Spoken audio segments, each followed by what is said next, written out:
আজকে আমি করব লাউ পনিরের বড়া।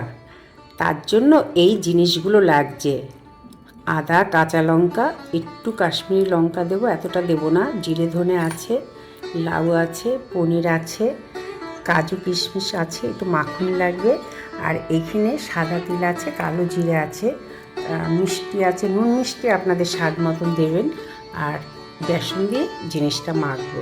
কীভাবে করব আমি দেখাচ্ছি আপনাদের। লাউ পনিরের যে বড়াটা করব আমি, লাউটা এইভাবে ঘষে নিয়েছি, তোমার ছাল ছাড়াইনি।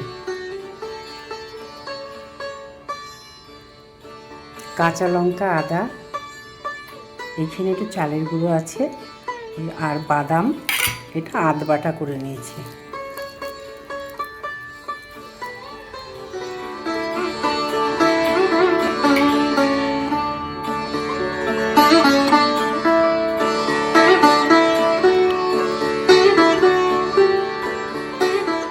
চাল বাটা দিচ্ছি একটু, আদা, কাঁচা লঙ্কা,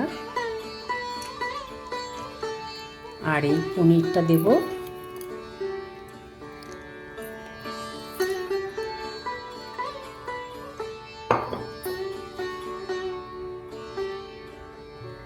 তেল, কালো জিরে দিয়ে দিয়েছি,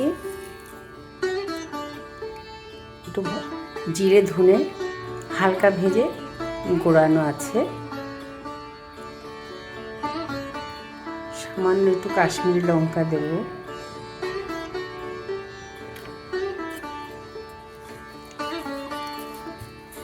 এইটা আমি বেসন দিয়ে মাখবো। নুন মিষ্টি দিয়ে দিয়েছি, নুন মিষ্টি আপনারা আপনাদের স্বাদ মতন দেবেন। এটা রেখে দেবো না, এক্ষুনি বড়াটা করতে হবে, নালে বেশিক্ষণ লাউটা রেখে দিলে, নুন দেওয়া হয়েছে তো, জলটা কেটে যাবে। আমি যে বড়াটা করব মাখন আর সর্ষের তেলে।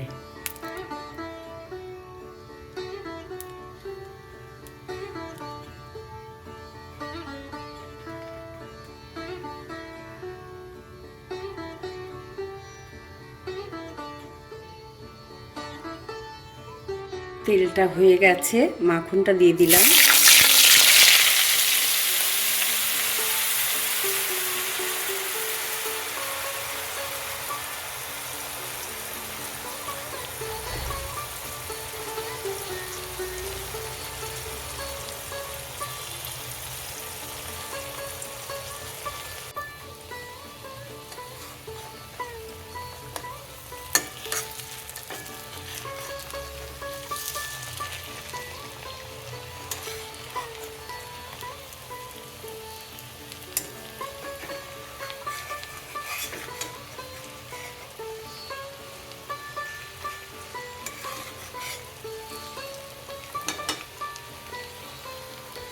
এই বড়াটা আঁচ কমিয়ে বাড়িয়ে করতে হবে।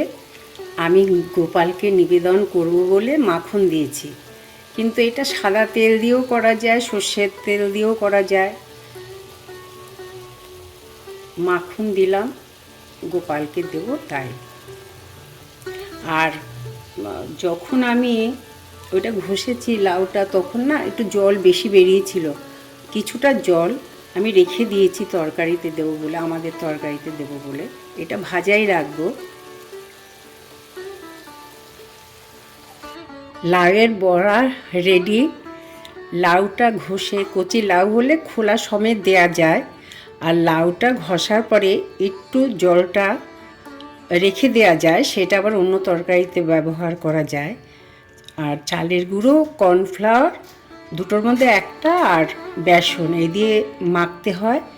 আর আমি এর আগে যে করেছিলাম ধনে পাতা দিয়েছিলাম, আজকে ধনে পাতা ছিল না, ধনে পাতা ছাড়াই হয়েছে। আপনারা এইভাবে করে খেতে পারেন।